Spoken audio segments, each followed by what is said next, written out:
السلام علیکم دوستو، میں ہوں نعمان ملک اور آپ دیکھ رہے ہیں نعمان انفارمیشن ہب۔ دوستو، بہت ہی قریبی ایک عزیز ہیں جنہیں اچھی طرح جانتے ہیں۔ باوجود اس کے کہ ان کے معاشی حالات اتنے اچھے نہیں تھے، صرف سفید پوش تھے، اس کے باوجود جتنا بھی ہو سکتا اللہ کے راستے میں خرچ کیا کرتے تھے، بلکہ ان کی گھر والی پوشیدہ طور پر اللہ تعالیٰ کے راستے میں خرچ کرتی رہتی تھی، حتیٰ کہ اپنے خاوند کو بھی نہیں بتاتی تھی کہ کیا کچھ دیا ہے۔ اتنا کہہ دیتی تھی اگر میں اللہ کے راستے میں خرچ کروں اس کی مجھے اجازت ہونی چاہیے۔ ہاں، اتنی بات ضرور ہے کہ دیگر کسی چیز میں خیانت نہیں کروں گی۔ دوستو، ایک دفعہ مسجد کی تعمیر ہو رہی تھی، چھت ڈالنے کے لیے سرمایہ ختم ہو گیا، اعلان کیا گیا یہ حالات ہیں، اپنے زیورات لا کر دے دیے۔ اس کے گھر والوں حتیٰ کہ ساس نے بھی روکا ایسا نہ کر، حالات اجازت نہیں دیتے، اتنی سخاوت نہ کر۔ اس نے اپنے خاوند سے بات کی، اس نے اجازت دے دی، یہ تمہارا مال ہے، اگر تم خوشی سے اللہ کے راستے میں دینا چاہتی ہو مجھے کوئی اعتراض نہیں۔ یاد رہے اس کے پاس صرف 2 تولے زیور تھا، بہرحال اس نے مسجد میں دے دیا۔ یہ 1980 کے قریب کا واقعہ ہے۔ شہر گجرانوالہ گئے، جا کر سونار کو دیا، اسے ساری صورتحال سے آگاہ کیا، کہنے لگا آپ گھبرائیے نہیں، ہم بھی خدا کو ماننے والے ہیں، آپ جا کر اس کی قیمت لگوا لیں، سب سے زیادہ میں اس کی قیمت ادا کروں گا۔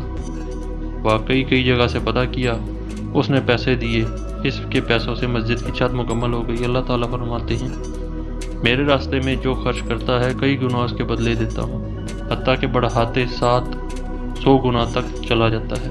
اللہ تعالیٰ نے اس عورت کو اس کے بدلے 60 تولے سونا دیا، باقی اللہ تعالیٰ کی عنایات اس کے علاوہ ہیں۔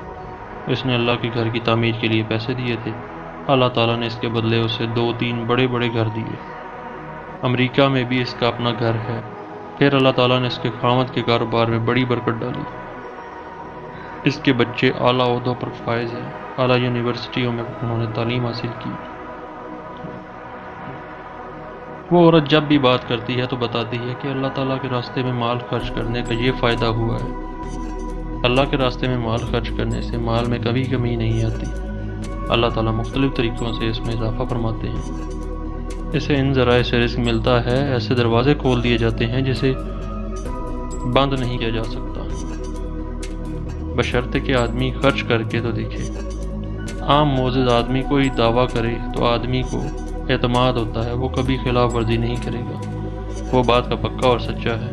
اللہ تعالیٰ کیسے کر سکتے ہیں جب کہ اس نے یقین دلایا ہے۔ وہ مال میں اضافہ اس طرح کرتا ہے جیسے ایک زمیندار ایک دانہ بوتا ہے، اس سے 7 بالیاں لگتی ہیں، ہر بالی میں 100 دانہ ہوتا ہے۔ لہٰذا دوستو، ہمیں بھی چاہیے کہ اللہ تعالیٰ کے راستے میں خرچ کرنے سے کبھی گریز نہ کریں۔ مال کی کیا تعداد ہے، کتنے پیسے ہیں، کم ہیں، زیادہ ہیں، 10 ہیں، 20 ہیں، یہ نہیں دیکھنا چاہیے، جتنی استطاعت ہے اللہ کے راستے میں خرچ کر دینا چاہیے۔ دوستو، ویڈیو اچھی لگے تو پلیز لائک اور سبسکرائب ضرور کر لیجیے گا۔